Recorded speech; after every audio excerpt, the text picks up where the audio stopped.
আসসালামু আলাইকুম। আমি আজকে আপনাদেরকে দুইটা বাটিকের থ্রি পিস দেখাবো। এটা হচ্ছে বাটিকের আমাদের থ্রি পিস, ডিপ বেগুনি কালার। ডিপ বেগুনির উপরে সাদা দিয়ে এইভাবে পুরা জামাটা কাজ করা আছে।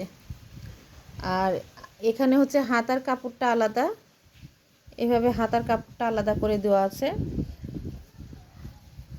আপনারা এটা যে যেমন করে ইচ্ছা বড় হাতা করেও করতে পারবেন, আবার ছোট হাত দিয়েও করতে পারবেন। এই যে হাতটাও এভাবে পুরাটা কাজ আছে।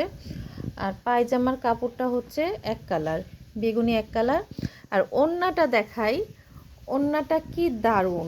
এই যে এইভাবে রংধনুর মতো মাঝে এরকম রংধনুর মতো আছে, বিভিন্ন কালার দিয়ে, কয়েকটা কালার দিয়ে এভাবে মাঝখানে আছে।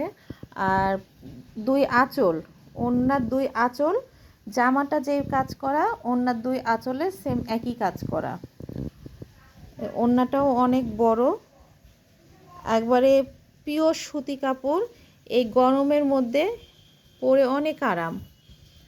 আর আরেকটা আমি দেখাচ্ছি বাটিকের, এটা অ্যাশ কালার, ডিপ অ্যাশ কালারের উপরে এইভাবে বিভিন্ন কালার দিয়ে কাজ, বাটিকটা করা।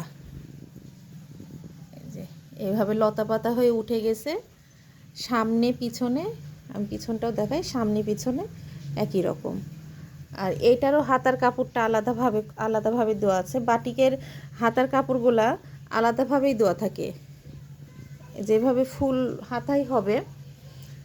আর অ্যাশ কালারের পায়জামা। আর এইটার ওড়নাটা আমি দেখাচ্ছি।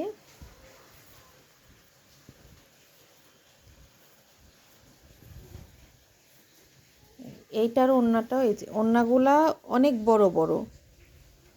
ওড়নার চারিদিকে এইভাবে প্যার আছে, জামার মাঝখান দিয়ে যে কাজটা আছে, ওড়নার চারিদিক দিয়ে এই পাটটা করা আছে। আর ভিতরে এইভাবে ছিটা ছিটা করে দেওয়া আছে। এটা ডিপ অ্যাশ কালারের। এই বাটিক জামাগুলো কারো ভালো লাগলে আমাকে ইনবক্স করবেন।